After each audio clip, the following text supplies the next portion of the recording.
All right, welcome back, y'all, to Journey of the Modern Yogi. I'm your host, Adam Reel. Today's guest, I have Camo Lionheart on. Cam's been a good friend of mine for a while, and we've been practicing yoga, Reiki, and he's been a breathwork mentor of mine also for a little bit. Really amazing guy. Love having conversations with him. Today we get into things like Kundalini yoga, a little bit of his breathwork training and where those roots came from, talking about his healing journey in general, and just kind of all the other stuff that we get to. So hope you enjoy the conversation. We'll see you on the other side. Welcome back to Journey of the Modern Yogi. Sitting across from me today is a dear friend of mine, a brother in life, and a mentor of mine, and just a huge inspiration in life. So, Camo Lionheart sitting across from me tonight. And I actually got your name right. Yeah. Yes. Hell yeah, man. That was really weird sound. I don't know where that came from. Yeah. How you been, man? Good. The weather's nice here. Dude, so beautiful. Kind of like, oh, well, I'm going to Guatemala next month. I should have gone last month, but it'll be good either way. Wait, you're going to Guatemala? Yeah, my breathwork graduation, where we do our final life training, is happening on the 22nd through 29th of May. Wow. So, I don't think I knew that. Yeah. That's amazing. I'll be gone for about a month. Dude. Yeah. Wow. So how much of that time is taken up with the breathwork stuff, and how much of that is free time that you get to kind of just tool around Guatemala? 7 days is for the training. Okay. The rest is 21 days of just Camo wandering around Guatemala. Yeah, I got a crew, so Dude, it'll be cool. that is Breathwork crew, and fucking cool. We'll see what we end up doing, but yeah, Nice. feeling good. Just cruising. Hell yeah. Are there anybody in your breathwork group that's going with you? Are they anybody from this area up here in Washington, or is it kind of more There's scattered? one person in Seattle, but she will not be going. Okay.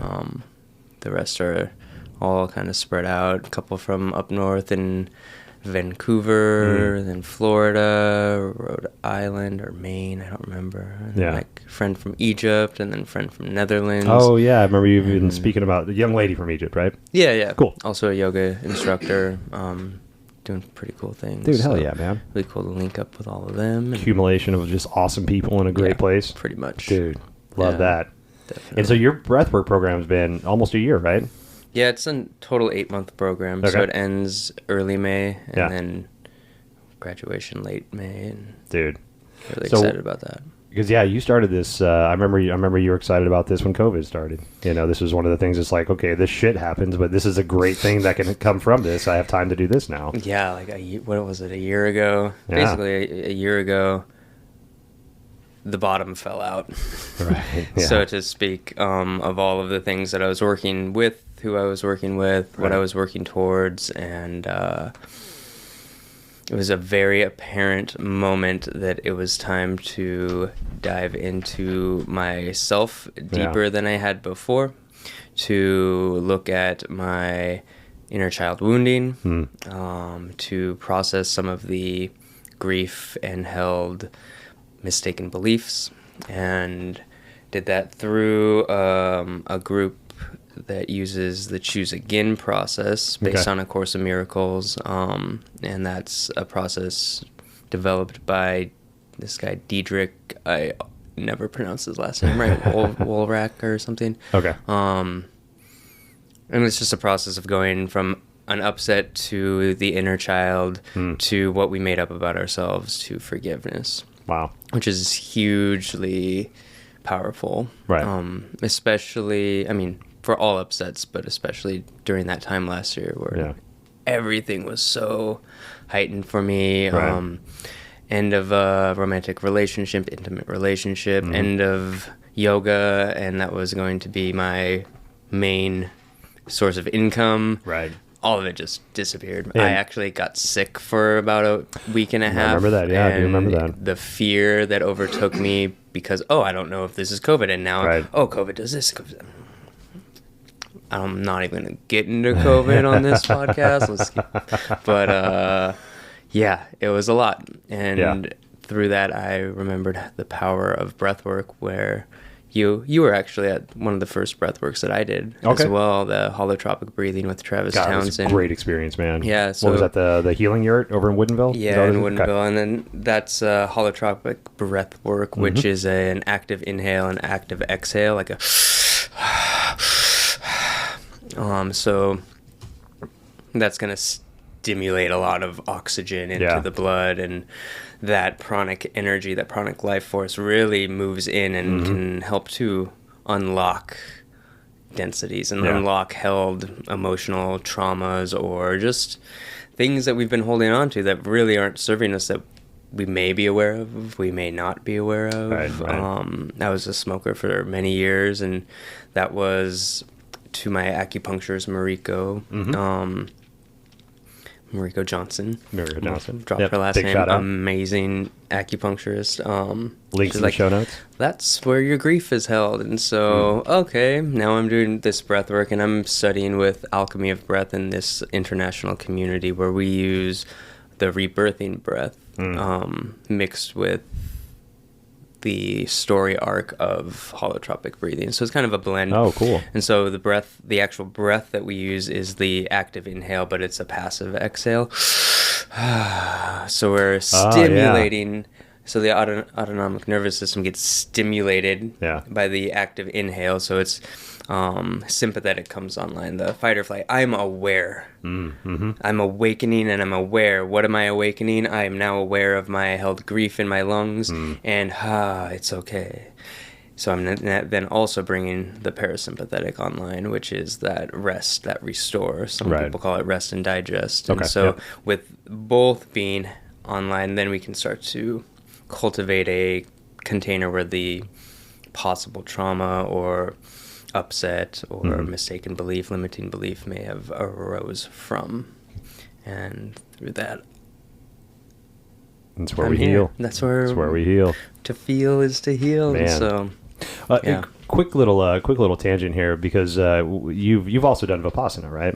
And with Vipassana meditation, we sit and we body scan, and the 10-day course, it's 10 days, more or less 11 hours a day you're meditating, off and on.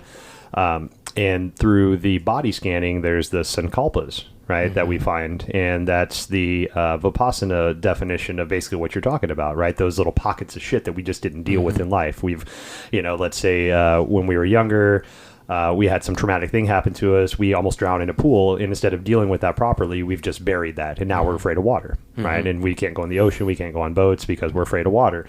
But as we sit in whatever practice you do choose, but let's take Vipassana, you scan the body, and then you find that pain point.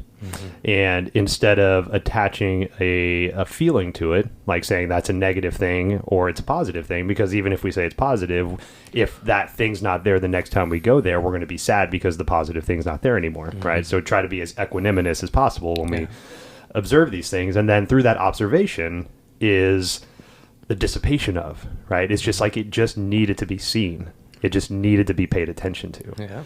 And so I think, that works really well. But for the deep stuff, and maybe it's personal or just dependent on the person, but the holotropic breath work that we did with Travis, it seemed like a boulder was released. Like it wasn't just like these little pockets anymore. It was like this gigantic boulder that was weighing me down and holding me in this really precarious position. All of a sudden, just like was dynamited out, and I just felt like such a light, energetic being after that. And it was just like the most beautiful feeling. Yeah.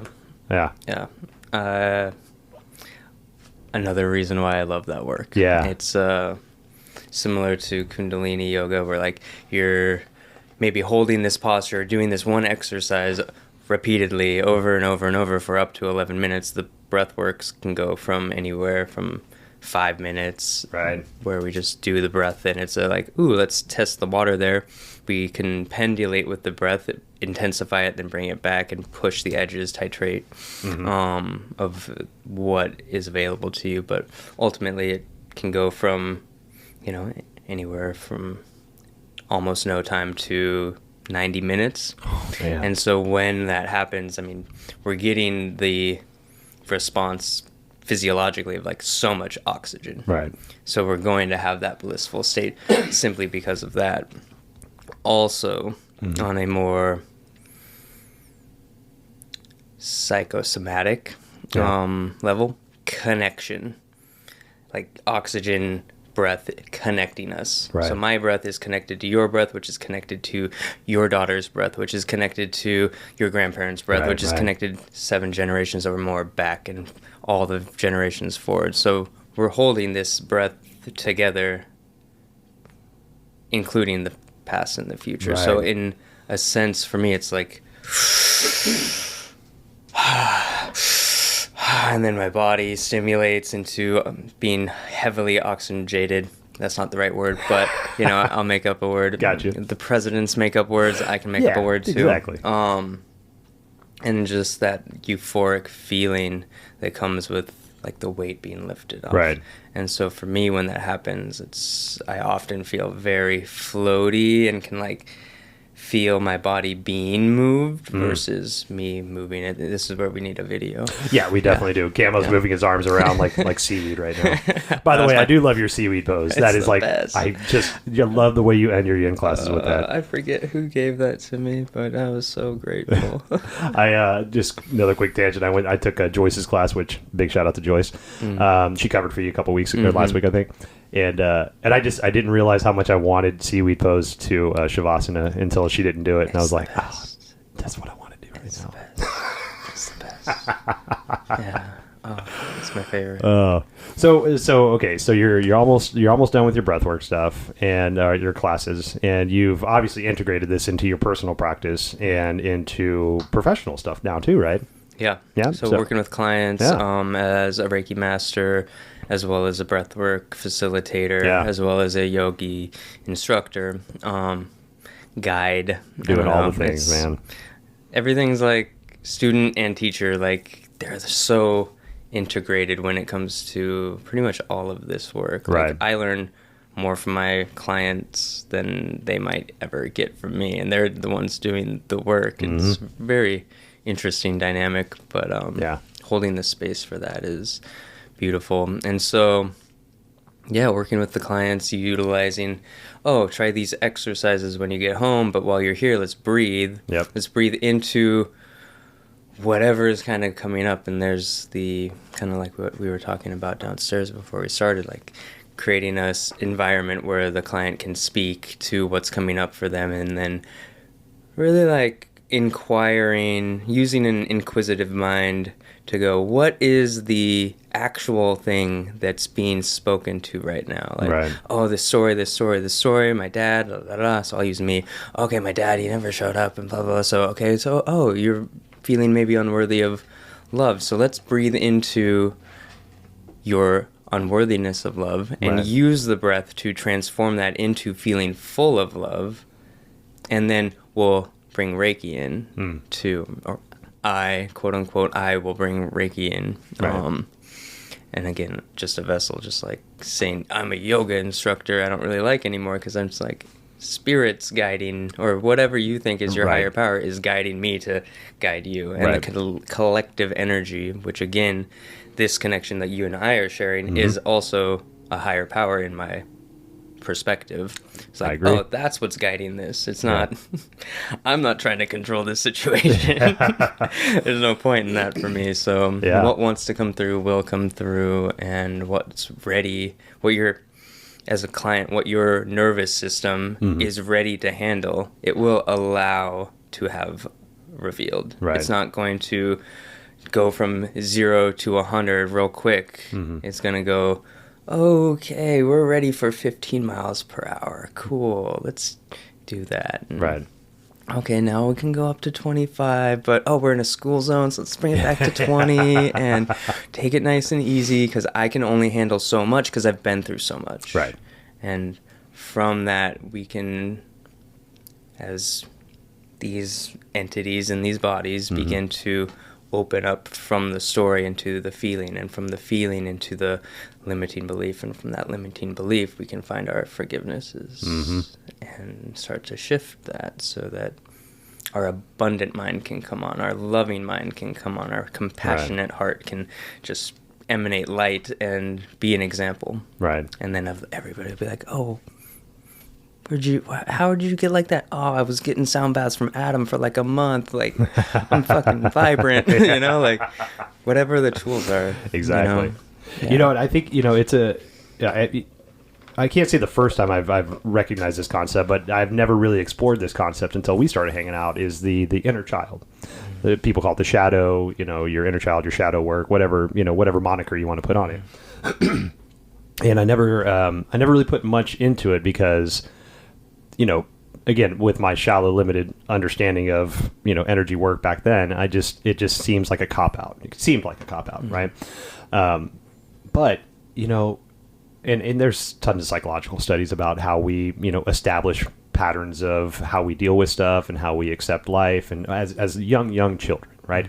And so, and again, through these conversations that we have, which I love, you know, it's able to put together the importance of understanding your inner child and understanding your shadow work. Because if you think about the 5-year-old, let's just say a 5-year-old, just you as a 5-year-old being established how 35-year-old Cameron is going to deal with rejection in his life, or deal with abandonment in his life, or, you know, that's not fair, right? For a 35-year-old man to be taking advice from a 5-year-old. Right. You know, I mean, if you just think about it from that aspect, like my kids are 12 and 16, right? And if I have to make a serious life decision, maybe my 16-year-old, because she's a little bit more learned than and she's, let's just be honest, she's more put together than I'll ever be. But, you know, like, I'm not going to go ask my 5-year-old nephew, be like, hey, 5-year-old, do you have, like, what do you think about this big life thing that I'm about to do? Should I stay with my wife? Should I break up with her? Should I have another child? Should I not? No, that child is not going to give you probably the advice you're looking for, but that child is inside you giving that advice right now. Right. How scary is that? Right? That 5-year-old is just telling you to either get in that fight or to walk away from that fight. Right? And that's terrifying. Yeah. So I think you said it best, to me at least, that when we finally get to that point to where we accept and we understand that we're trying to do some work to change, you take the boy and you thank that boy for getting this human being to the point that they got them to. But understand that this child, go back to being a child. Your work here is done. Adult Cameron is going to take over, or adult Adam is going to take over from here, right? Yeah. And just giving that child the release that it needs to go back and play with its toys and to be a child again, because you need that child inside you. We need that childlike mentality, but that child doesn't need to make our decisions anymore. Right. Exactly. Yeah. Ooh. So, I mean, that brings up. And I didn't connect that until we started talking. That was us conversating, man. And so I think the point I'm trying to get to is, don't dismiss shit you don't understand. Try to get to the understanding of why you don't understand. Or like, why am I upset at this person did that? Like I accidentally cut somebody off on the freeway yesterday. I had my turn signal on. They decided to go faster than me from the on-ramp to the second lane, and I was getting over at the normal pace. Right. And literally cut them off, and they were livid. And I just kept on going at my pace all the way across the freeway. The whole time, this homie's just laying on the horn, and I'm like, dude, I'm all the way over here. I don't know what you're doing over there. Right. Like, why are you so upset? And it's like, vice versa. If that person's making me upset, why am I upset? Exactly. Why am I letting somebody else control or have such a deep effect over my emotional peace? Right. Or lack of. Right. And that comes back to the inner child. And that inner child's shadow shows up as honking on the horn, flipping them off, and following them, breaking their glass with your bat in the back of the car. I don't have a bat in the back of my car. I do have a pretty heavy-duty yoga mat. Yeah, those mandukas could be bats. That's where the beauty of Reiki, sound baths, breath work, yoga, shavasana. So all of these modalities and many others are bringing us eventually, whether it's yoga, active, shavasana, seaweed, shavasana, right? Even the yin practice can be active, and then, seaweed into shavasana. Right. We're going I guess the intention is for me as a practitioner, to get into a theta state. And in the theta state, my body can start to reprogram itself. Right. And from that, I think we talked about this on our effing first time podcast. Was that from like 0 to 7, I think? 0 to 6, we're in theta state. We're in this reception state where, just like you were speaking towards this, I like almost drowned in a pool, and now I'm completely afraid of water because water is dangerous, and it's always dangerous. I don't even want to drink water. Now I'm dehydrated all the time because that shit's not safe. Mm-hmm. Well, obviously that's not entirely true. In certain spaces, yes, water can be very dangerous. Right. King tide on Hawaii, very dangerous. Yeah. My little kiddie pool that I sit in, and in the summertime, not so dangerous, for me at least. But in the theta state, we can go back and get to those places where we had the life-changing moment of, example in this one, drowning in that pool, or almost drowning in that pool. Right. And making up this story that's not true. Yeah. And now theta state then versus theta state now is that I do have my adult mind, my lived experiences, my understanding of the world. Like, I know how to swim. Right. So now we can maybe start to become safer in the water. There you go. Yeah. I watched a documentary, and it's escaped me right now. I'll try to remember it. But they were talking about so this kind of idea, but in a more clinical way, right? Because the Westerners, we got to put a fucking clinical on it. We got to put studies and like have all the scientists buy off on it before, right? Fucking FDA and shit, right? But so in kind of a way, it's kind of cool to know that science is actually looking at ways to recreate the opportunity of the traumatic experience so you can experience it differently, right? And so this documentary I watched, again, I'm escaping the name, but they were beta testing this it was a version of an antihistamine that through the FDA process, they realized it made the brain more neuroplastic than it normally is, right? And so a lot of times neuroplasticity, that's why people microdose, right? Because it makes the brain more malleable. You can accept information. It kind of seats it in there. And so the idea was you get really like hyped up on this antihistamines where your brain gets this neuroplastic state. And let's say the woman that was that they were talking with was scared of spiders, right? Deathly afraid of spiders. So what they did is they put her in a room with a tarantula. Tarantula's on a table. There's no barrier, and they had this woman sit there with the spider and just become as terrified as she possibly could. Just scared the shit out of her. I'm sweating. Scared right now. Right. And so then in that state, they took her away. They gave her the medicine. The medicine took like 20 minutes to kick in or something like that. Put her back in there and encouraged her to pick the spider up. Right. And so now pick up the spider, be with the spider. And there's a person in there with her. There's like an animal handler or something. And so this woman, the antihistamine kind of dulled the fear sensors in her brain and made her brain more neuroplastic. So when she finally got the courage to approach the spider, picked it up, she realized it wasn't as scary as she thought. She was able to like hold it, and her brain, while it was going through that state, it seeded these new memories in there that made it not afraid. And so through that kind of therapy, she was able to overcome her fear of spiders. And so it's kind of the same thing, but it's more of a drug-related way, again, more westernized.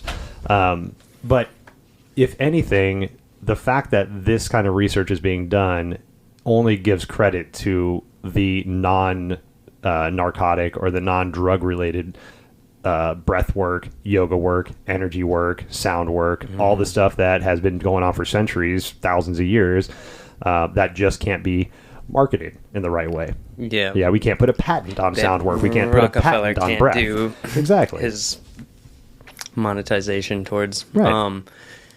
That just spawned in my mind like the working with the inner child as my adult self. It's like literally I'll hold my inner child and like hug him. Yeah. Maybe use a pillow. Awesome. Is what my therapist had me do a couple weeks ago, and I was like, oh my God, this is amazing. That's really cool. Holding his hand. There's somebody I work with who to connect with her inner child, she draws. Oh, that's beautiful. She connects in that way. I have a friend who was like, my inner child used to love to play Legos. I'm going to go get some Legos. So he bought some Legos, and like 20 minutes a day, he just built something with the Legos. That's great. Another friend went like 3 miles out of his way before our class the other day and got that ice cream that he used to get when he was a kid. Yeah. And he was like, yeah, my inner child enjoyed it. And so did I. So like, hell yeah. Treat that inner child, like, how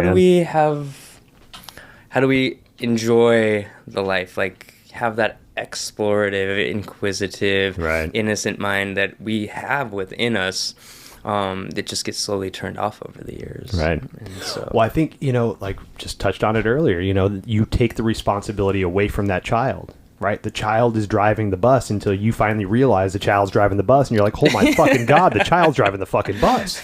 Let's get the child out of there. Put him in the back. Let him play with some shit, man. I got this. So like you get to those moments, finally you realize the child's driving the bus. Child, get back there. Make some Legos, fucking make some mud pie. Do whatever the hell you want to do. Yeah. But keep the playfulness, because again, like you just said, we need that playfulness. Right. And I think one of the things that's really comforting to me was, as I read, more about religious texts and people that find whatever they consider enlightenment or samadhi or satori, whatever you want to call it. Nirvana, right? Not just the band, folks. Is that you almost revert back to a childlike state. Everything becomes innocent again, and everything becomes like wondrous. Like if you look at somebody like the Dalai Lama, just that joy and that just, he gives the person that he's talking to his 110% attention. Like you cannot pry him away from that person that he's talking to, because he's just so enthralled in that conversation. And like, just, seeing him, like even just take a drink of water, just appreciating that. There's so much beauty in that childlike kind of mentality of discovery, and I just, kind of, I don't say I hope to get to that point, because I don't want to strive for something, I'm just trying to, attachments and all this shit. But it's really comforting to know that as we find states of bliss, the seriousness of life kind of goes away. If anything, why not work towards that? Yeah, take a deep breath into that. Man, get that seriousness shit out of there. Yeah. Fuck. So one of my mentors in this Choose Again group that I spoke to gently at the beginning, of Course in Miracles, basically, said, we are innocent, we are love, we are joy, we are happiness. All of that's already happening in you. We just forgot. Right. We just decided that, oh, the happiness comes from the partnership, or the happiness comes from me having the Lego set, or the car, or the job that pays for this in my house. Like, I was having a conversation with somebody earlier of like, what if I was homeless? Would that be so bad? My ego might be like, I failed at life, but where's my heart in that? Like, oh, this is where life wanted me to be. How can I be of service? Oh, I remember. Let me remind myself that I'm love, and that all of this is happening for me. So from this space, forgiving myself for any actions that I've done that brought me to this moment, it's like, okay, here's my nirvana, and I can have it right now. Right. I don't have to work towards it. I don't have to, in one of the men's circles that I've worked in, it's like, who's the man you want to be? And you come up with this vision, and I can see what that person for me is, and wait, I can be that now. I don't have to like do this or that to be that perfect version of myself. I'll never get to that perfect version of myself, but luckily I'm perfect the way I am right now. Exactly, 100%. Let me put my little best foot forward into that space, one step at a time, as they say in recovery, towards that person that you want to be. Right. And yeah, there's so much truth in that. Like, we're always the person that we need to be. We just need to. It's always within us. There's so similar to what you were talking about. There's a person that I was talking to a while back that was talking very similar about the happiness. Right, we're born with that perfect amount of happiness, and the analogy that they used for me was we. Very similar to what you said, we start to stack things on, like materialistic, right? So the car, the house, all this stuff. And we stack all this stuff on what we think is our happiness and our love. But what we're really doing is we're diminishing it because we're putting too much pressure on our happiness and love. Like we're stacking too much stuff on there. The more we start to remove, and the more we start to get to that true happiness and love that we're born with, that perfect amount that we're born with. Right. And I feel like from that, you know, what was coming up for me was also the family, also the relationship, also this friendship. That's stacking on too, and can be burdens to that. But it also can be nurturing, the revealer. And then, oh, cool, yeah, I'm whole and complete on my own. This is now giving me a space of compassion for my brothers and sisters. Yeah. And I keep when things get weird, I can put my boundaries up, but I keep my standard up higher, so that I don't even need to have my boundaries, because I'm already open enough to what's love for me, what do I need for myself, and let me give this out to my brothers and sisters, because I have extra now. And that could be my children. I don't have children, but like, you know what I mean? Maybe I'm a teacher and these are my kids. These are the kids that I get to take care of. My dog. Totally. Like, yeah. Let me love you as much as I can, because I love myself completely. Right. Because I'm coming from this place that doesn't have the same weight of worldly desire. Yeah. I mean, everybody in your life benefits from your healing. Yeah. I mean, 100% you, but like, just think all the relationships in your life that you could be seen as a, not even a role model, but just, you know, you're doing work, and that's hard stuff, you know, and if that can just rub off on one more person in your circle of people, I mean, that's such a beautiful thing, you know, just to share that kind of healing journey by setting the example, you know. I in talking about, like, we all have this within us, you know. I personally, so in my personal life, I go through psilocybin journeys on occasion, and pretty strong journeys. I go in there with intentions. I'm not just like, you know, taking a bunch of mushrooms and looking at the wall. Going to a rave. Right, exactly, right. Hey, what you, you know, do you? You know, that was me in the 90s, right? Hey, glow sticks and fucking Jinkos, right? Paint that picture there, buddy. But you know, I'll go in there with intentions. You know, I'm going to meditate through this, and this is what I'm looking for. And a lot of times in the beginning, I was looking for guidance, like, please, deities or whatever's out there, please give me some guidance. And the overarching message that I get back is, in a very joking manner, that, what are you asking for? You have everything you already need. There's nothing you need that we can give you. It's all you discovering it within yourself.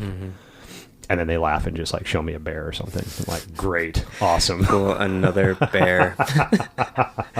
But you know, and it's just, it's such a beautiful message, because, and it goes back to that, and it's so anti-Western culture, because we're capitalistic. If we don't have the thing, we go buy the thing. We don't need to develop it. We go buy the thing, right? So if we don't have happiness, we go buy happiness.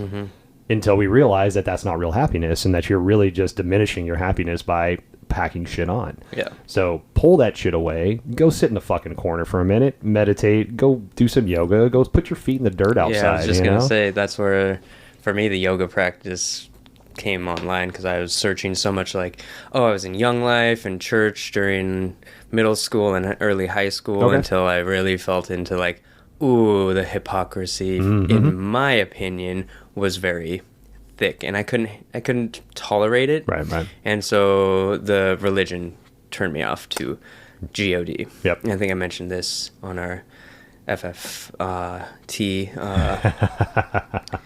God is, my new understanding of God is more of the generating, organizing, and destroying force. That's right. So that search continued even after losing my luster with the religious section of believers of God. Yeah. So that turned into, I feel spiritually connected through marijuana, and then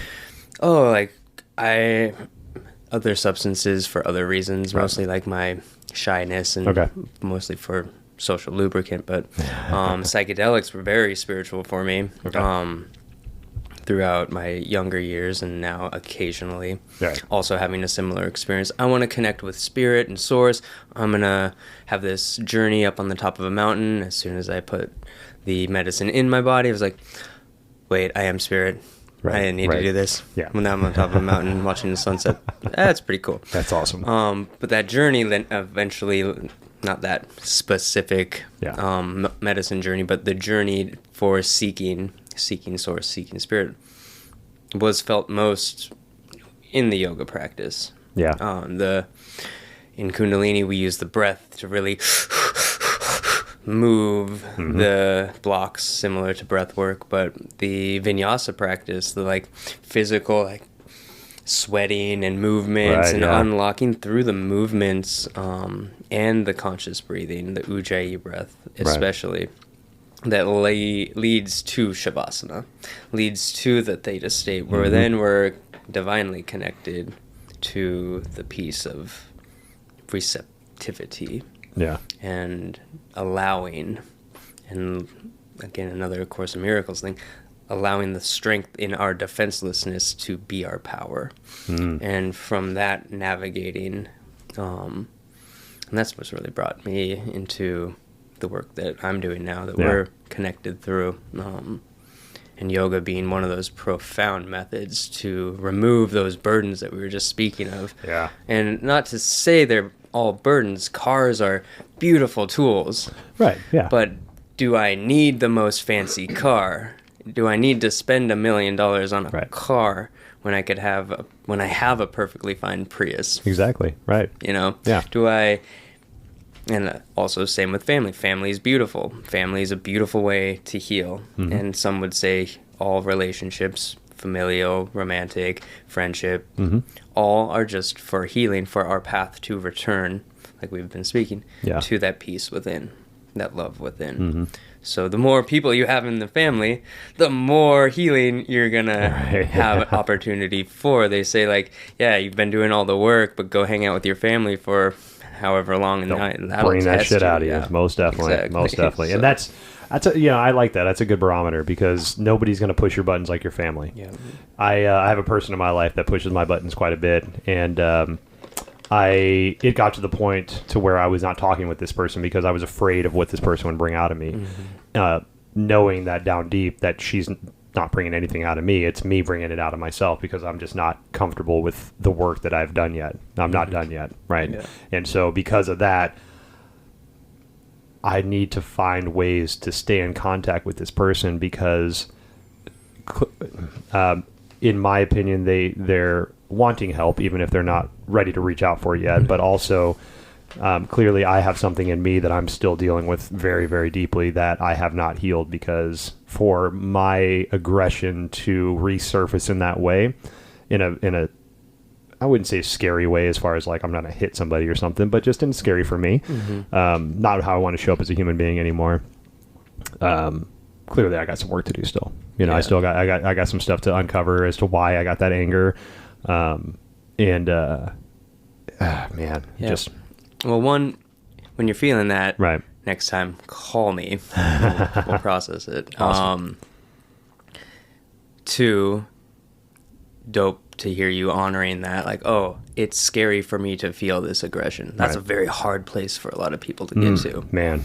You know, it's like I'm getting like a semi-emotional, just like in that expression, because I feel it too. And I feel like a lot of us, especially on the male identifying bracket of binary beings or whatever you want to call us, we're so tracked into don't feel, don't show emotion, suppress that. Right. And really the only emotion that it is safe to show within the judgments of how society has built us is anger. Happiness and anger. Yep. No, nothing else. Yeah, no, or maybe like let's add neutral in there. Yeah, right, yeah. Which is kind of what we're all working towards. Right. So yeah, beautiful, honoring for you to express that. Thank you. For Thank sure. you. And that you're not alone there. And then some beautiful advice from somebody, for me, was what's the most loving thing you can do? So I'm in a current situation where I don't agree with a lot of my family. Okay. And so that's fine. We're in a state where the state has polarized many people, many families, many friends. Right. I'll go into a little bit more of the science behind that in a minute. However, I love my family. My family loves me. We're not seeing eye to eye. We can bring out the very worst in each other if we continue down the rabbit holes of polarity. Right. So whenever those motors are starting to go, the sweat starts to go and the heart starts to beat a little bit faster, and my energy comes up only to my mind. Yeah.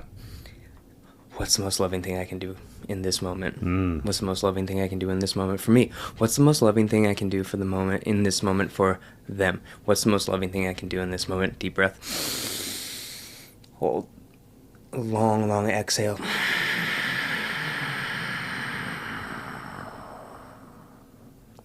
So what's the most loving thing I can do in the situation of this polarity that I find myself in with my family?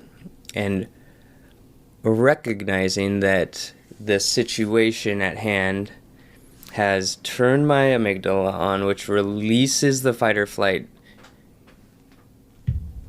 pathways in my brain. This gives me literally two options. Yeah. And this happens almost instantaneously before that energy, before the situation draws up to our frontal cortex, our neocortex, our humanity, our ability to make rational decisions. Yeah. So in fear, we're in fight or flight. When we're constantly in fear, we're constantly in, I have this choice or this choice. Right. Beyond that, there are no other choices unless I go from so much sympathetic nervous system being online, fight or flight, fight or flight, fight or flight, parasympathetic nervous system, shut down, immobility. That's what happens when, say, a gazelle gets attacked by a lion and it just stops. And then the lion's like, oh, you're already dead. I don't want to play with you. I don't want to eat you anymore. And then the gazelle has a moment to get away. Right. Side tangent. This is when the gazelle gets away and it shakes it off. It shakes it off and moves on. Whereas we as humans have these moments of trauma happen and we like almost get in a car accident. That's trauma. Right, yeah. Small trauma, but still trauma. And we don't shake it off. Now we're holding that in our bodies. Yeah. Density starts to build. Disease starts to get caused.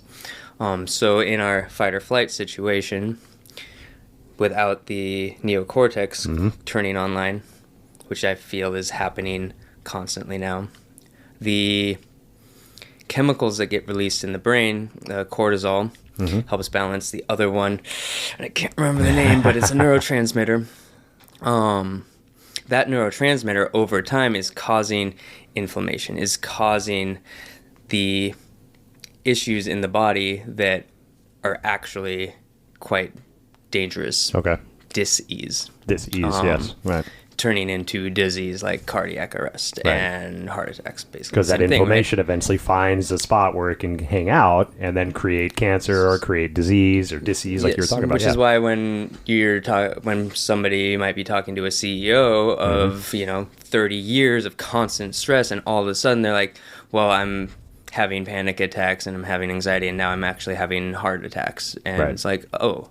Because this is happening constantly, the constant drip of these chemicals versus what happens when we give ourselves a moment to relax into it, to go, what is the most loving thing that I can do? Is it really to continue to work and stress out, or can I show up better after breathwork, yoga, meditation, whatever it might be, just sitting still? Maybe it's enjoying time cooking with the family. Right. Which I feel like a lot of people really got to experience this last year.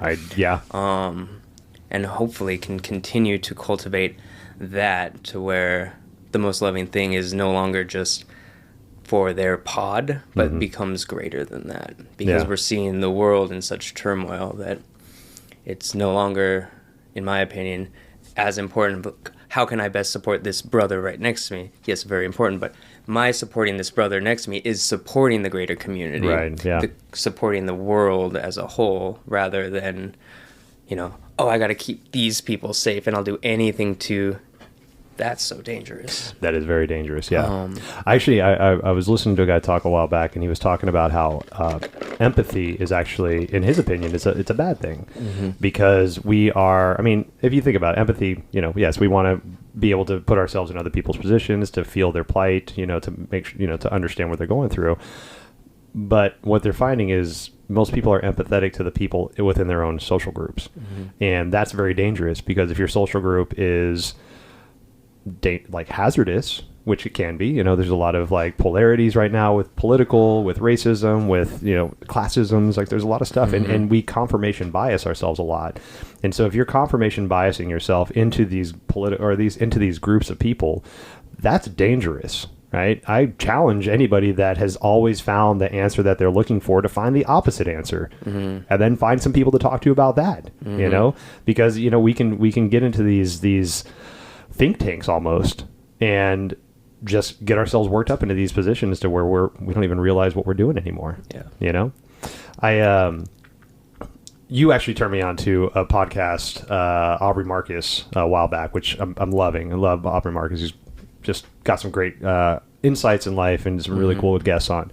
But the other day he had a guy on named Camo Lionheart, I think I might be butchering his name, but he was talking about self-love and how important it is, right? And so to kind of echo what you're talking about with what's the most loving thing I can do right now, he has a practice where it's 10 breaths of breathing in, I love myself, exhaling, thank you. Right? And so like kind of same idea, right? Where you breathe in, you're like, I love myself, thank you. And then you're thanking yourself for saying that, right? Because it's not hard, it's not easy work, right? To honestly, and I'm going to say this too, even in the beginning, you might not love yourself.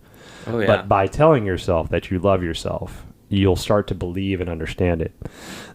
And so I've been trying to practice that in these moments that we find ourselves in these panic moments, or whatever you want to call it, fight or flight, right? And so trying to have those ideas of I love myself, thank you, I love myself, thank you, and then going into it. Like, we don't need to always respond right away, right? I get like phones, texts, like we're instant, we do shit right away now. If you need to take 10 breaths for you to show up as the human being that you want to show up as and honor that, I would really hope the person you're conversating with gives you that kind of respect. Because like you said, we're not good about shaking off our shit, right? So if you show up in a way you don't want to show up, and then you don't consciously deal with that in a positive way, then that's a sankalpa, right? You just created another thing that you have to deal with later, right?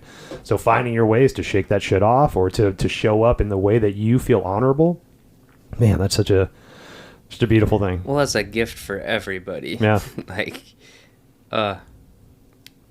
It's funny, fight or flight. So a friend of mine, were doing a workshop last weekend, and we were talking to the yoga students about fight or flight. And, it's a term we hear a lot, and I think for the most part people get it, but sometimes people, it's just a term, and like fight or flight. Okay, cool. That means we're too active and we're not thinking, but there's like more to it, right?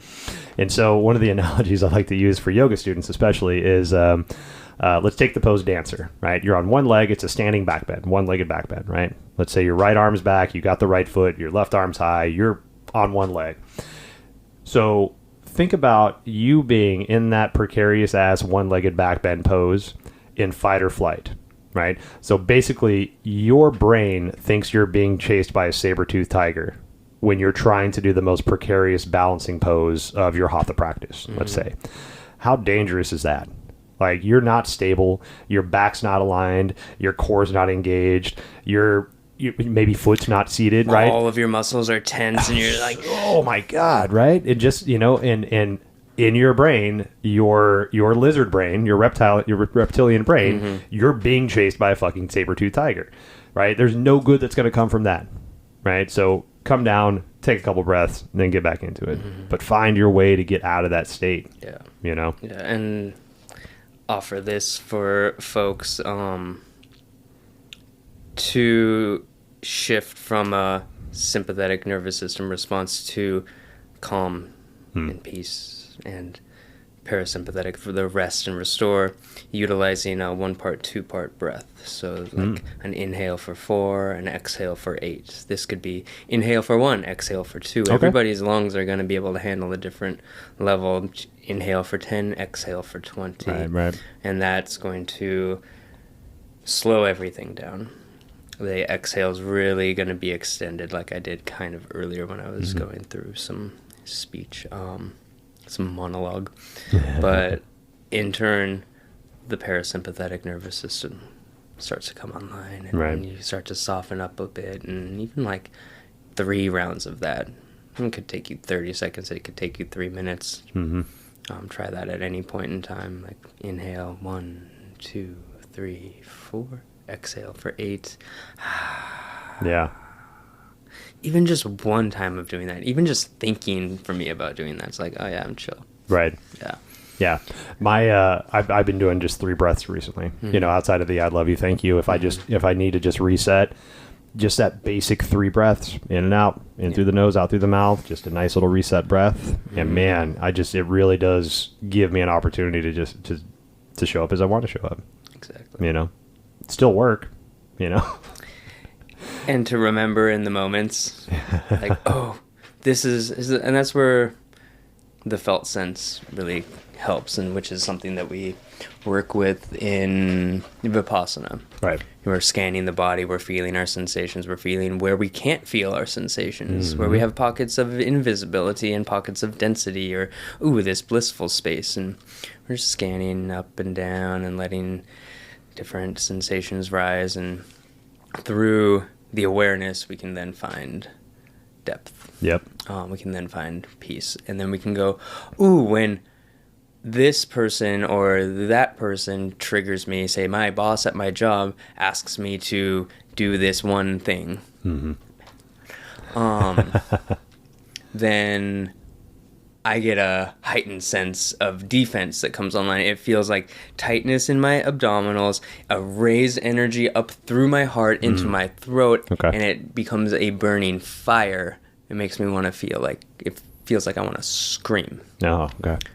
Oh, that's my frustration coming online. Like, oh, okay, I recognize this.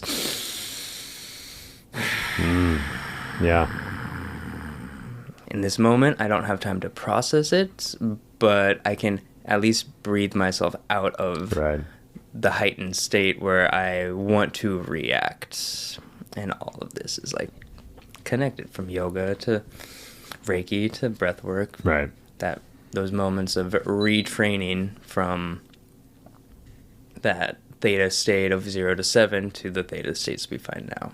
Right. So that's kind of like the full circle. Like, yeah. Oh yeah, in real world, this is happening. I feel this. I know I can feel this now because I've been doing the yoga work, and I've been retraining my inner child, holding his hand through some intensities. So now, oh yeah, this is intense. What's happening right now with this boss and me. Let me take responsibility for how I'm feeling. Right. Let me take that breath that Camo suggested on the podcast. Inhale for 4, exhale for 8. Oh, wow. Okay, cool. Yeah. Or whatever the breath is. 3 breaths. 3 breaths, I love you, thank you. Right. Like, honoponopono. Like, oh, yes. I like that variation because it doesn't have the I'm sorry. Okay. I don't want to bring in my guilt. Yeah, more, yeah, I can see that. I also know how that's effective in some cases, right. but just like, I love you, thank you, boom. We don't need that other stuff. Right. Like, the story doesn't matter. Let's just be loving and grateful. Yep, bring it in and let it go. Definitely, man. So with so are you? Because I know you do Kundalini quite a bit. Like, we've talked a lot about that, and there's definitely a lot more focused breath work in Kundalini yoga than maybe a Vinyasa or a Hatha practice, or maybe more variations of breath.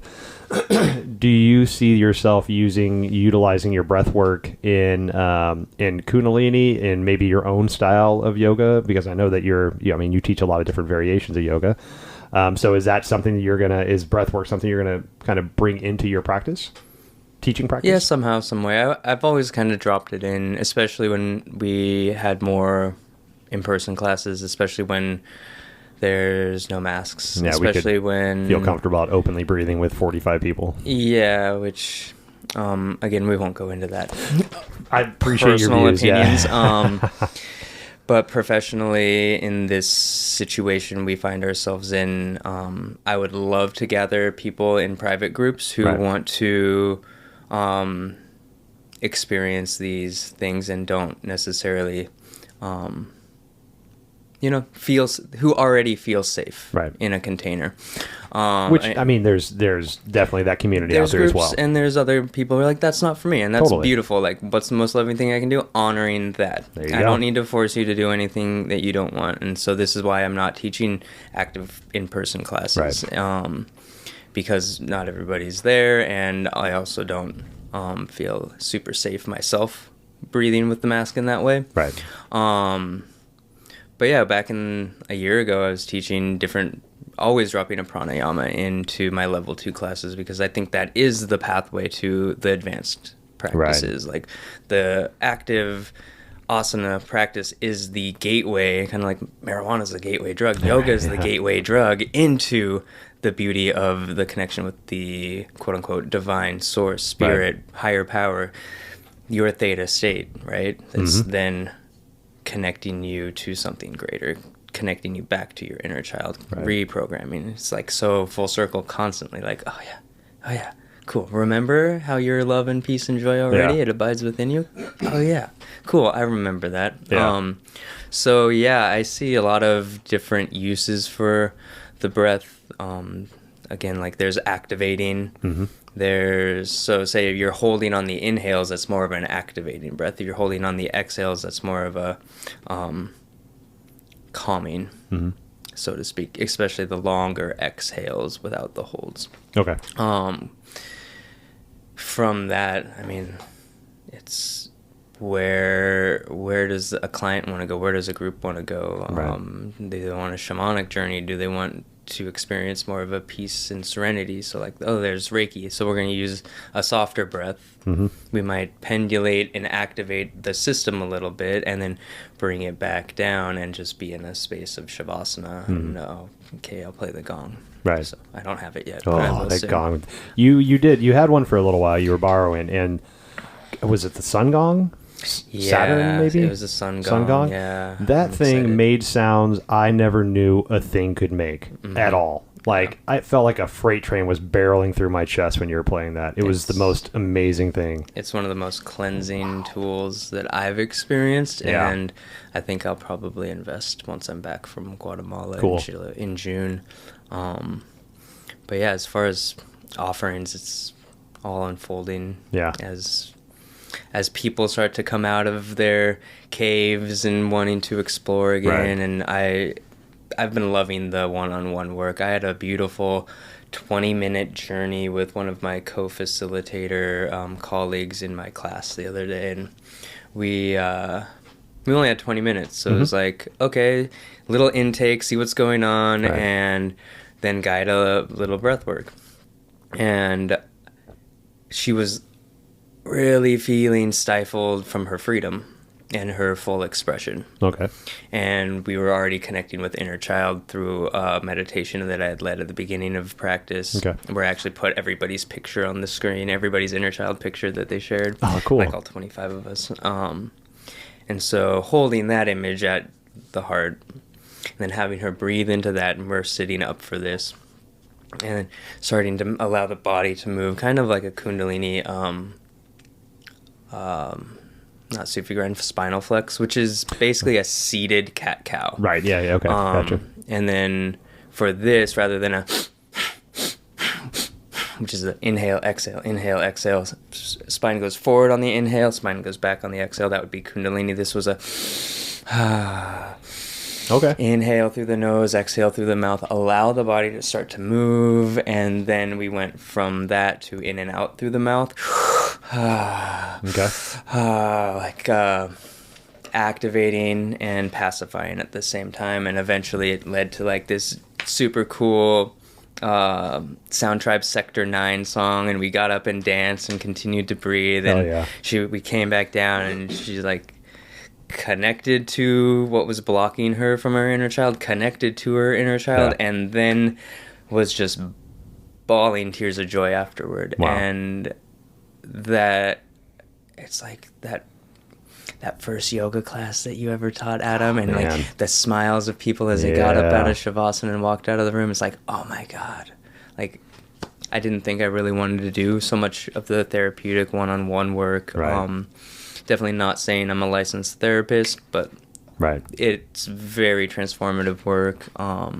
There's a lot of power there. And I think that goes back to what you said earlier about how it's and for no disrespect intended, but it's not us, right? Mm-hmm. It's the source. It's whatever you believe in speaking through you. Mm-hmm. And I think, I wanted to make this point earlier, but we got tangented, but I think, in a beautiful way. Yeah. But when you come to that understanding, it almost takes the pressure off of you as the human being, because you've made the connection. You understand that you're the vessel, let's say that, right? It's maybe your conduit, if you want to call it that, and not taking away from your own intelligence as a human being, your cunningness to be able to craft, some kind of like advice to give to somebody, right? Mm-hmm. Because you're still a human, right? So you're still interpreting the messages that you're getting. But I think when we realize that the book that I'm writing is not me just trying to find the conscious thought in my head. It's me opening myself up to this thing that's bigger than me, and then that being used to now get my point across, get my message across. Right. It's like this visual just came in as...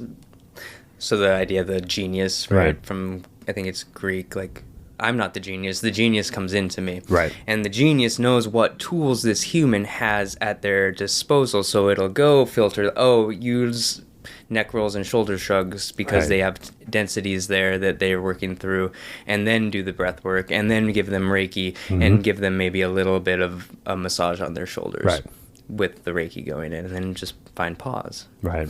And for me, it takes all the pressure off. Like, okay, I know what I know in this moment. Here comes this person with their whole story and their whole bag of their life, and they're speaking to this, and this is what I'm hearing. Me as in the connected version of whatever this me is. Like, I'm hearing abandonment wound, lack of feeling whole on their own. Okay, how to get them to start. Oh, did I mess that up? No, you're good. I bumped the mic. Apologies. How do I get them to open up to the ideas?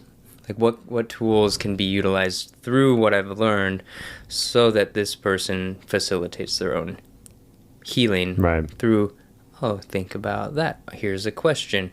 Breathe like this. What's happening for you? What are you feeling now? Is that feeling hot or cold? Is it sharp or dull? Like, starting with awareness and building into deeper and deeper and deeper and deeper. Right. And all of that's, again, kind of like the symbols for Reiki, like our friend Lauren, they're like paintbrushes.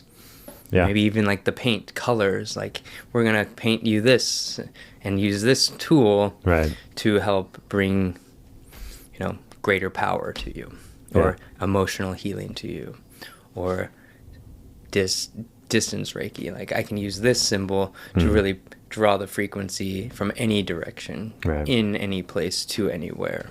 And that's like us in spirit going through. Right. Yeah, cool download. I am attempting to write right now. Right. I've got a bunch of ideas for books and shit. I'm trying to funnel an idea into something.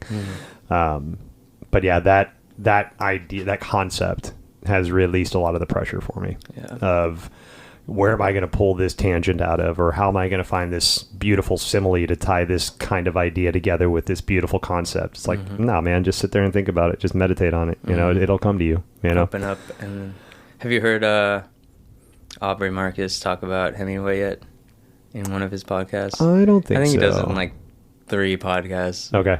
It's like, and then I think it's Hemingway. He's writing. He's like, this is good. I know exactly where I'm going to go. I'm done for the day. Oh. So he can open up the book again the next day, like, oh yeah, that's what I was writing, and gets going right away. So you start in a positive way instead of trying to rack your brain on what to think about. Instead of starting in a place where you don't know where you're going to go, start in a place exactly where you knew you were going to go. Right. And then it'll start to flow again. It's like tapping back into the flow state. The flow state, How yeah. can we easily tap back in? Like, oh, my morning practice, Kundalini, taps me into the flow state, and how I'm like lucid and connected. And that flow state too, man. If you're not familiar with the flow state, there's some good books out there. But man, that flow state, if you can get to that point to where things just feel natural, in a really, really basic example of flow state that I think most of us have experienced is, say you're driving home and then all of a sudden you realize you're home and you don't remember driving there. Right? That's you in that flow state because you're so dialed in and it's almost like it's something you're so normally used to doing that the rest of your brain just like it can go into whatever mode, right? Because you're in that mode. So when you can find that flow state of like your writing or your yoga practice or your music making or whatever that creative thing that is for you, it seems effortless. Because you've tapped into that special place within you that everything's just like, hey, we've been waiting for you. Here's all the content you want. Boom. Yeah. Here's your painting. Here's your art. All the shit. Right. I like to think of running as like, oh, you don't know what that is? Like running. Like you run, it gets really hard, and then you pass that threshold and you're running, you're just like, okay, now I'm running, and I'm still present running, where sometimes that car analogy can be like, I wasn't present at all. That's true. That is true. And so that's where maybe it's like just the difference of like light flow or dark shadow flow. I don't know. This is a new concept that I'm now in this moment playing with. There you go. Presence in flow and lack of presence in flow, because both can happen, right? So like, oh, I'm flowing because I'm kind of autopilot, or like I'm so present to this dance that I'm doing that I'm in autopilot, and I can kind of like after breath work, I'm like, oh, I'm so present, and my body's just gonna move and flow however it wants. Yeah. Yeah. No, I love interesting. That. Yeah. Something to meditate into a bit more. Most definitely. I actually have I can't remember the name of the author, but I have a book on flow state downstairs. It just came in a couple days ago. Nice. Adding to the pile of all the books that I just like get excited and it's like, I'm going to order that and read it. And then I get to it. It might take a little while because my need to read stack of books is probably like 15 high. But I'm always in the middle of 3 books, like I've always got something reading, but I just keep buying more books because I just love the knowledge. Yeah. It's definitely something I admire about you, your ability to read. I'm so like, what's next? I'm going to go run with my dog, and I'm going to go dance with fire, and I'm going to go edit these photos. And it was, it played into my morning routine very well, so as I started my healing process, my personal healing process, to much of the chagrin of some of my past partners and maybe even my current partner, I'm very ritualistic. And I think that's helped me a lot to be ritualistic because it allows my brain to not have to think about that stuff, right? And so what I'm trying to do right now, like I've done a lot of things that have damaged brain cells throughout my life. And so the things I'm trying to do now is to try to encourage growth in myself, regeneration of whatever I can. And so with, the tinctures that I take and the having breakfast every morning, right? Reading every day, right? These are all things that help me energize my brain and help me get to a place of maybe continuity to where I can feel good about going through my day. But if I had to wake up every day, and this is just hypothetical, I mean, this is the reason why I started doing this, but I haven't tested this theory since I've, been ritualistic, but, waking up every single day and deciding what you have to eat, right? And deciding what you want to do next. Say you don't have to go to work that day, or you're not going to work till later on, right? So you have all these things that you are constantly wasting your energy on trying to decide to do, when for me, it's like, okay, I'm going to take 3 hours of my morning. 1 hour that is meditation, and then the next 2 hours are reading 3 books and eating breakfast, right? That gives my brain enough time to get acclimated to the day, get some kind of like jump start because I'm feeding myself. I'm feeding my body with food. I'm feeding my brain with knowledge, and with meditation. And so through those 3 hours, anything after that is, in my opinion, well set up for me to accomplish. And now it's still up to me to accomplish those things and to make those things happen. But that's the setup that I have to conserve the energy that I don't need to use in the morning to build on the energy I need to use later in the day. Beautiful. And so that's just been, it's been really good for me, and I might be ritualistic to a fault at times, and I understand that, and I apologize to Monica for that. But shout outs to Mom. Big Ma, what's up? It's really helped me a lot, and now I think I just need to make sure that it doesn't become a negative part of my life.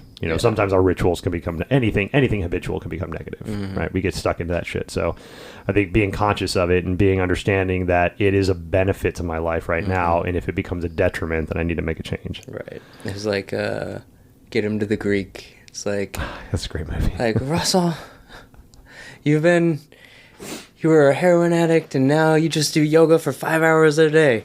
Like, you're still an addict. Right, exactly.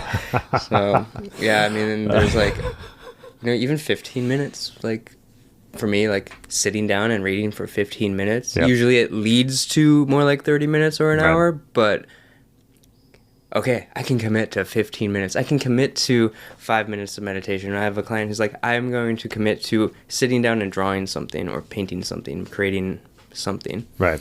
And that has changed so much for her just in a week of doing it. It's like making that commitment and doing it. And it doesn't have to be your 3 hours, which is amazing and such a blessing to have that time in the morning. Right. Yeah, very, very privileged to be able to have that time to give to my personal ritual too. And so, yeah, it's what can you do as a person in your morning to make it yours, right? Where you don't have to think. Mine's turn on the cold water, scrub my body with the dry brush, and get into the cold water. Ooh, that's a good morning. And it's like, boom! Yeah, you're awake. All right, I'm alive. Yeah, my inflammation is down from sleeping. And what's next? Yoga? Running the dog? Whatever it is. Yeah. Possibilities are endless, but at least there's that. Yeah. Get the day going, man. Exactly. Good Lord. Dry scrub, and then a cold shower, huh? Yeah, man. Wake your ass up. Wake up all of that lymph, move that around. Good Lord, man. Cold shower. Start them now because the water's getting warmer. So by the time you get to winter next year, you'll be ready. Oh, there you go. Yeah. All right, little pro tip there, huh? Cold, man.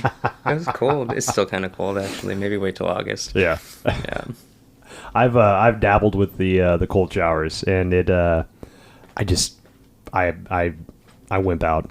Yeah. I get in there and I'm like, that's all I can take. Yeah. I'll go to warm now. 3 minutes, man. Oh, Jesus Christ, man. Just take your Monday morning mantra and just repeat that like 11 times. I just know how. So I was wearing a ring last year, Adi Shakti ring, and I went to the river up in like off of Highway 2. Okay. And the ring was good on my finger. I was like not worried about it falling off. Get in the cold river water from the mountains, just lay there in the sun in the cold water, and then get up, and then the ring fell off. Ah, because your finger shrunk in the water. Because my finger shrunk. My inflammation just gone. Wow. Like, how amazing is that? Yeah. Beautiful. That's so funny because I'm literally after this interview, I'm going to a float tank for 90 minutes, so I'm going to pay money to go do what you just did for free in a river. Well, I think it's going to be a little bit more comfortable. Yeah, right. But yeah, maybe after class on Tuesday, we go jump in the river. Hey, there you go. Yeah, I'm down. Yeah. Yeah, what's the one over there? There's like Alborland Park. I can't remember the name of the river. That's one I usually go to after Bliss.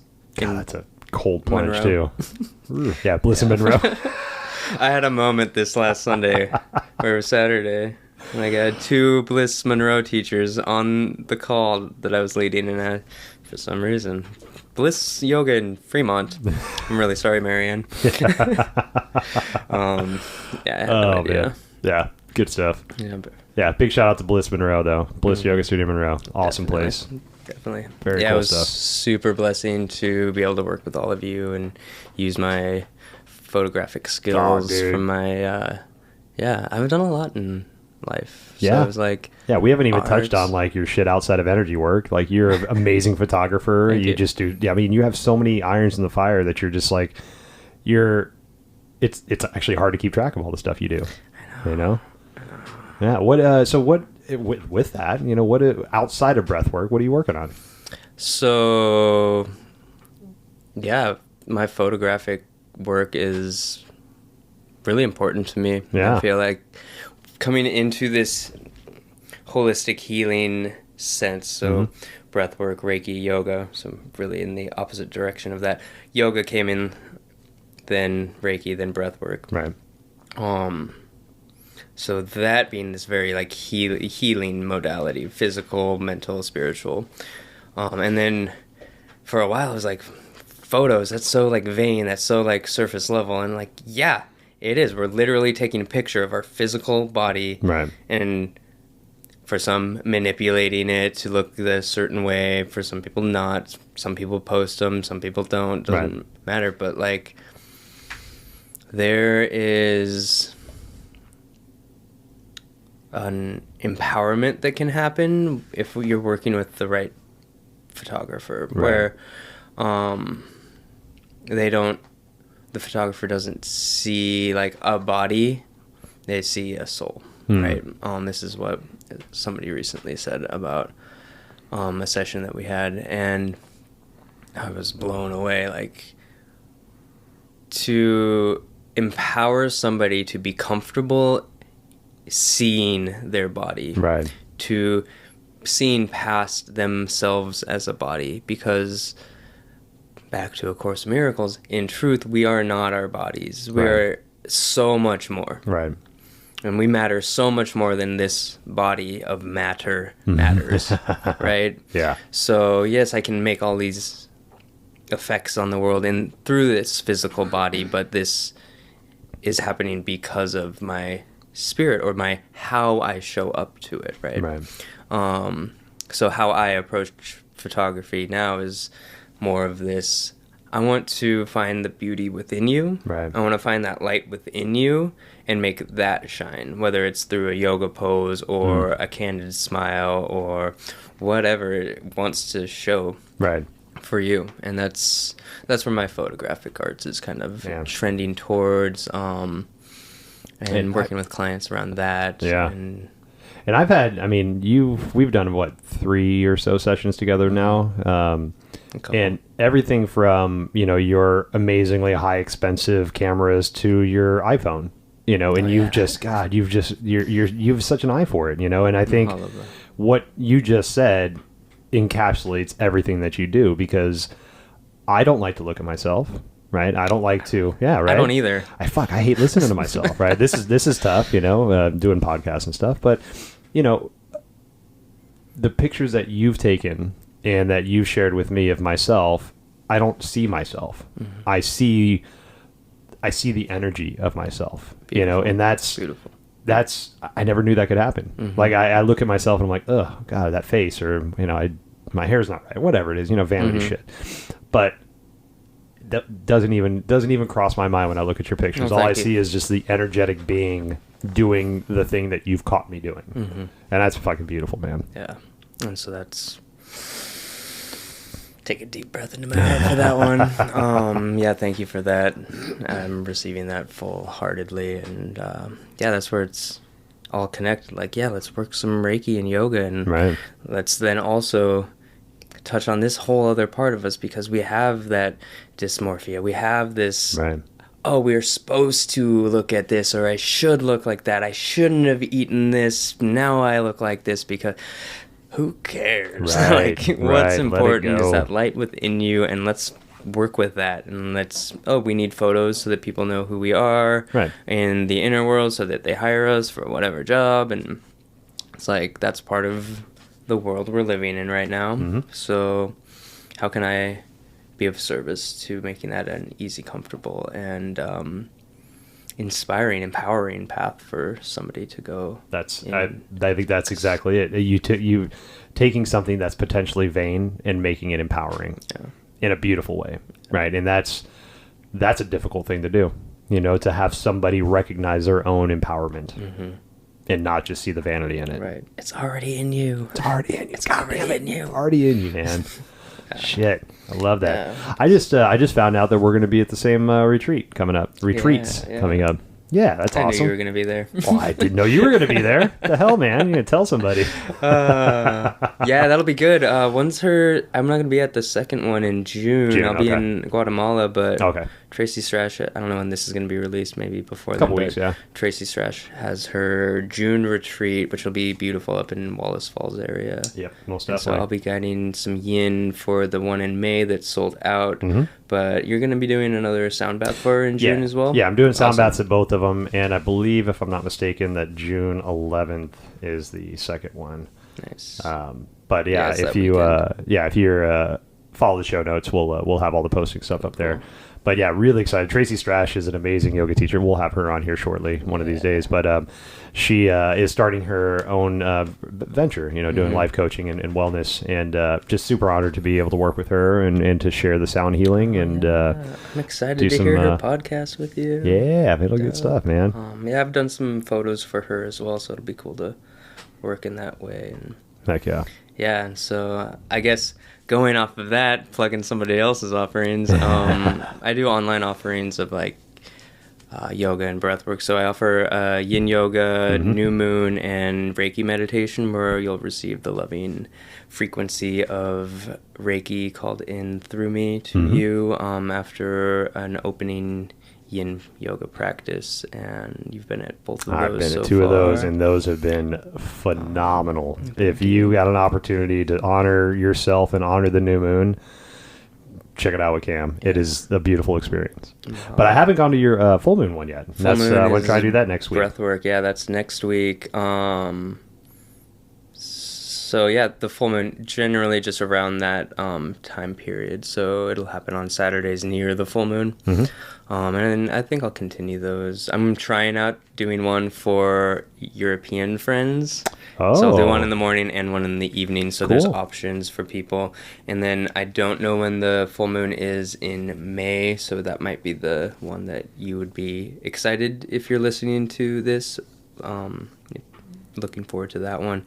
It might not happen for May, but there's going to be other offerings. I have some fun ideas like breath and bass, getting some like wompy music, just like fun moving breathwork sessions. And maybe doing that like once a month, doing like more of a community free event that's just like, hey, come try some breaths and we'll hang out and maybe have a meditation with that. Love that. Maybe just upping the offerings, like maybe one offering a week versus, and then the moon offerings. But yeah, it's all kind of... Moon offerings are roughly every 2 weeks. Every 2 weeks, yeah. So just kind of playing with a lot of ideas right now. I will be I have been working on a course, which will be kind of like it hasn't really fleshed out fully, but a 10 to 12 week journey. It could be also condensed down into a 10 to 12 day journey. Okay. That'd be more for a retreat in the future, so look forward to that. Very cool. But it's all around awakening through ecstatic states. Cool. So breath, yoga, dance, Reiki, energy, sound. Going to be inviting friends to collaborate with along those, and that'll be online, in person, or maybe live online as well. Cool. So, yeah. Man, I'm looking forward to all that. Yeah, I just wrote the whole outline, and I'm like, okay, here we go, and making it real now. Yeah, hell yeah. The intentions are all set, and hopefully I feel like maybe like when the winters start to come and people go back inward for a little bit, it's like, okay, going inward, because it's going to be a deep dive. It's like we're going in to shine out, right? So like finding that fire in the like center of the mountain. Yeah, cool. So. Man, so we're I'll leave links to all Camo's social media, websites, all that stuff in our show notes, so you can find him if you need to. But man, if you get an opportunity, you should make an opportunity to either check out a class from Cam, reach out to get some breath work and Reiki done. I mean, I had a session with Cam 2 weeks ago, was it? Two Sundays ago, and we did some breath and Reiki work, and it was beyond what I needed. I mean, I was at the end of my rope, didn't realize it. And the breath work that we went through, I think it was, you wanted to go a little bit longer, but you used your best judgment and took me out a little earlier. But man, I almost started crying during it, and it was needed, and it was needed. I've been holding space for some people and in their own personal healing journeys. And we need to remember, especially as people that hold space as healers, not saying that we're doing the healing for the people, but we're still holding that space, and that takes a lot of energy. And so you need to make sure that you're doing you, right? You need to make sure you're filling your cup. Yeah. And my cup was full by Cam, right? And that was such a beautiful experience, and I look forward to the next one. Yeah, but man, yeah, reach out to Cam, hit him up, find a way to heal. If it's not him, you can hit me up or hit up your local healer, but just find somebody to help you out, because it's a rough journey, and it's a journey that is very unique to you as an individual, but there are people out there that can help you through it. Yes. Yeah. Thank you for that. Yeah. And yeah, blessings to everybody, because you're all blessings to me. Well, thank you so much, Cam. I love the conversation. I look forward to having you back on again. And thanks for sharing space with me, brother. Of course, bro. Thank you. It's an honor. Always good to have a conversation with you. Hell yeah. All right. And thank you for everybody for listening. See y'all next time. Thank you so much for joining us today. Love that conversation with Camo. Again, one of just the guys I just love talking to. If you need any information from the stuff that we talked about, any links, any podcasts, any, all that good stuff, it's in our show notes. Please subscribe to the podcast if you like it, and reach out if you need anything. Love to hear from you guys. So until next time, obeisance to you all.